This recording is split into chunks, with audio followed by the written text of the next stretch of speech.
Assalamualaikum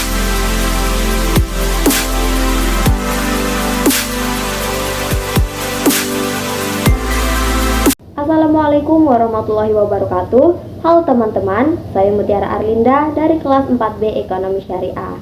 Di video ini saya akan memaparkan 7 poin yang menjadi submateri pada pembahasan kita, yaitu yang pertama ada definisi manajemen keuangan dan manajemen keuangan syariah, pentingnya manajemen keuangan, tanggung jawab manajer keuangan, fungsi keuangan, tujuan perusahaan, masalah keagenan, dan prinsip keuangan. Oke, langsung saja kita ke materinya. Kalau berbicara mengenai manajemen, artinya kita berbicara mengenai proses mengatur atau mengelola. Karena pada dasarnya manajemen berasal dari kata to manage, yang artinya adalah mengatur. Nah, untuk definisi manajemen keuangan sendiri artinya adalah suatu aktivitas pengatur atau mengelola sumber daya keuangan dalam suatu entitas dengan cara yang efektif dan efisien. Aktivitas manajemen keuangan ini bisa berupa penganggaran, perencanaan keuangan, pengelolaan kas, pengelolaan investasi, atau juga penyusunan laporan keuangan. Jadi segala hal yang berkaitan dengan keuangan dalam suatu entitas itu.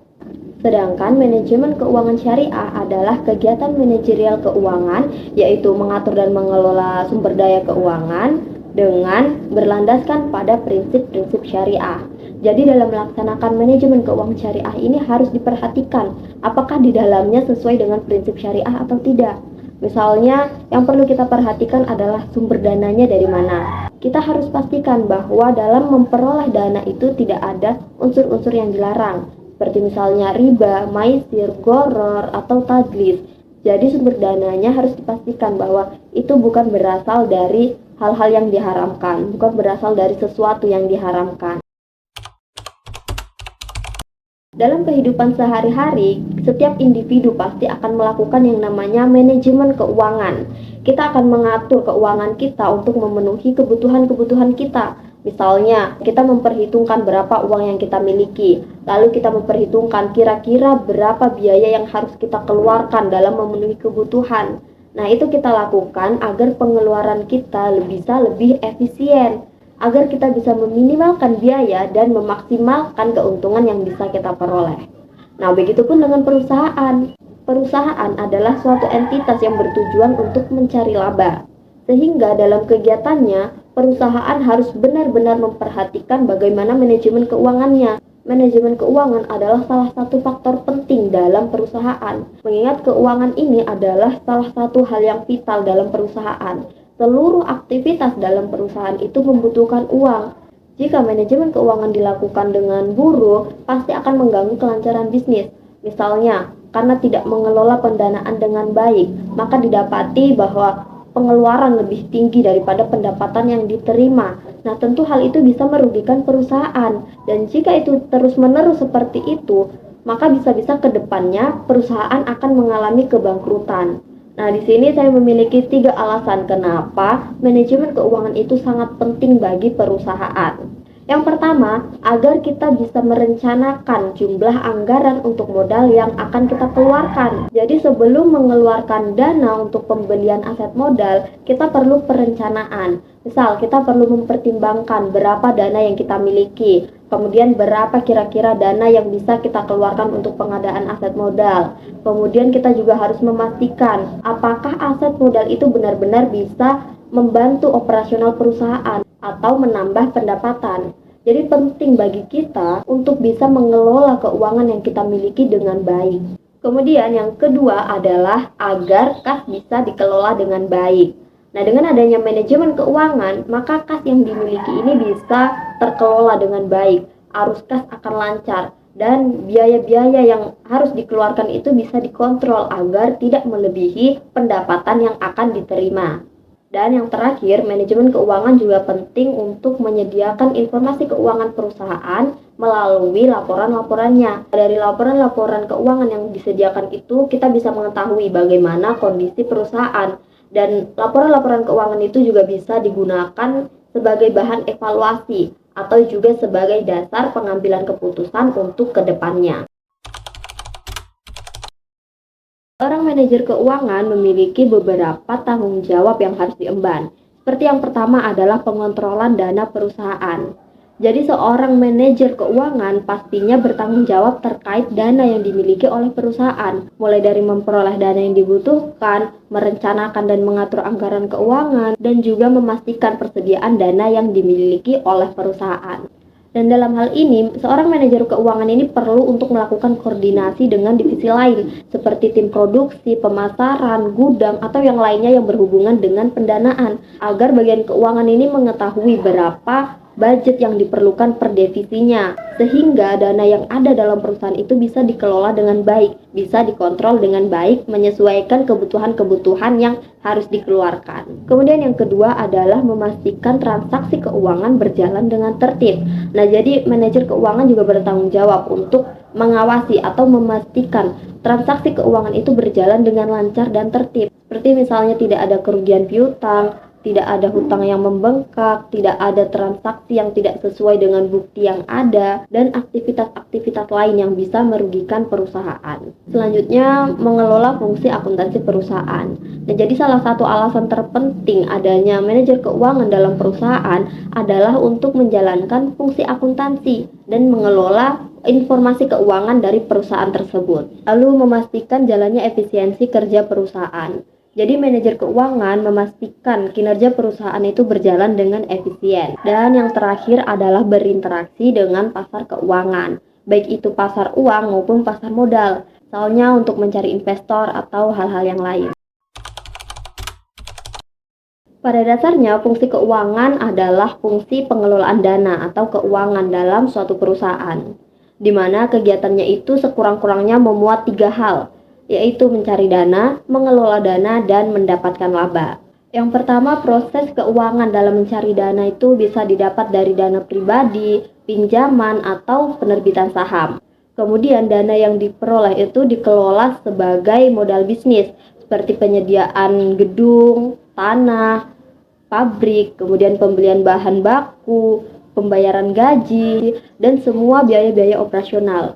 Juga seluruh kebutuhan-kebutuhan yang mendukung jalannya bisnis tersebut. Kemudian dari hasil pengelolaan dana itu, maka pastinya diharapkan akan memberikan keuntungan atau memberikan laba. Nah, jadi fungsi keuangan ini mengatur pendanaan secara menyeluruh, mulai dari awal mencari dana sampai ke mendapatkan laba. Dan perlu diingat, dalam pelaksanaannya ini perlu untuk membuat catatan keuangannya. Didirikannya sebuah perusahaan pastinya memiliki tujuannya masing-masing, dan tujuan antara satu perusahaan dengan perusahaan yang lain itu pasti berbeda, tergantung pada pemiliknya, tergantung pada pendirinya. Namun secara umum ada beberapa kesamaan tujuan antara perusahaan-perusahaan yang didirikan. Jadi yang pertama adalah mendapatkan keuntungan. Nah, setiap perusahaan yang bergerak di bidang profit oriented pastinya mengharapkan laba, mengharapkan keuntungan. Perusahaan itu didirikan bertujuan untuk mendapatkan laba dari setiap output yang mereka hasilkan. Kemudian yang kedua adalah memaksimalkan kekayaan pemegang saham. Nah, dari kegiatan operasional perusahaan pastinya diharapkan bisa mendapatkan laba, dan itu akan menambah kekayaan pemegang saham atau menambah kekayaan pemiliknya sendiri. Kemudian selanjutnya adalah memenuhi kebutuhan ekonomis masyarakat, yaitu dengan menyediakan barang atau jasa yang diperlukan oleh masyarakat. Dan yang terakhir adalah mengoptimalkan produktivitas karyawan. Jadi tujuan pendirian perusahaan ini adalah agar masyarakat itu bisa produktif, agar masyarakat bisa bekerja dan mendapatkan penghasilan. Jadi tujuan dari perusahaan bukan hanya menguntungkan pemiliknya saja atau pemegang sahamnya, tetapi juga orang lain melalui lowongan-lowongan pekerjaan yang mereka sediakan. Dalam aktivitas ekonomi ada yang namanya hubungan keagenan antara dua pihak, yaitu agen dan prinsipal. Agen adalah orang yang melakukan sesuatu untuk kepentingan prinsipal, dan prinsipal sendiri adalah orang yang memberi arahan atau amanah atau pemilik dari apa yang dikerjakan oleh agen. Misalnya biasanya dalam perusahaan itu agen adalah bagian manajer, dan prinsipal adalah pemilik atau pemegang saham dari perusahaan. Nah, hubungan keagenan ini bisa efektif selama memiliki tujuan dan kepentingan yang sama antara misalnya tadi manajer dengan pemilik saham. Namun, ketika ada perbedaan antara kepentingan manajer dengan kepentingan pemilik, maka keputusan yang diambil oleh manajer itu lebih mencerminkan preferensi ke manajer itu sendiri dibandingkan dengan pemilik. Nah, inilah yang disebut dengan masalah keagenan. Jadi, masalah keagenan adalah konflik kepentingan yang melekat dalam hubungan apapun, di mana satu pihak diharapkan untuk bertindak demi kepentingan pihak lain, namun tidak terlaksana sebagaimana semestinya. Yang ada justru terdapat perbedaan pendapat atau perbedaan kepentingan di antara kedua belah pihak itu. Contohnya, pemegang saham mengharapkan laba yang tinggi dan manajer mengharapkan perusahaan semakin berkembang. Nah, sedangkan untuk mengembangkan perusahaan pastinya dibutuhkan modal yang besar, sehingga hal itu nantinya akan bisa mengurangi dividen yang akan diterima oleh pemegang saham. Nah, masalah yang seperti ini itu bisa merugikan pihak prinsipal. Kemudian contoh lain misalnya ada seorang manajer yang bertindak egois. Dia lebih mementingkan kepentingannya sendiri, mencari keuntungan untuk dirinya sendiri. Kemudian mengabaikan atau menomorduakan kepentingan perusahaan atau kepentingan pemegang saham. Misal manajer ini bermalas-malasan dalam bekerja, kemudian memanipulasi pencatatan. Nah, bagaimana cara menghindari atau mengatasi masalah keagenan ini? Yang pertama adalah menyiapkan dana untuk biaya keagenan.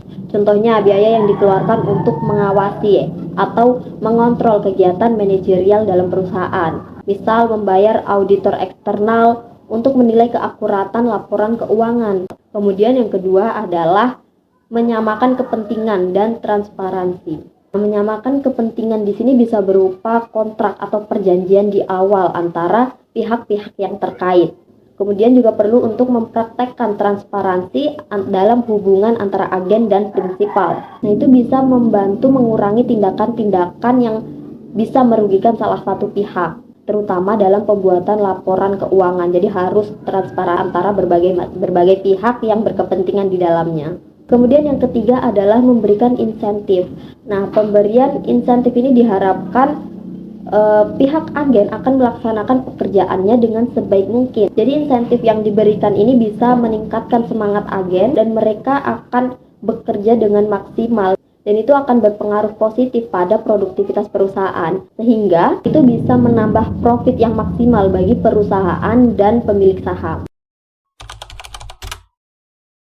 Secara umum ada beberapa prinsip keuangan yang wajib diterapkan dalam manajemen keuangan, yang mana itu nantinya bisa membantu perusahaan atau suatu entitas bisnis dalam mengelola keuangannya agar bisa berjalan dengan baik.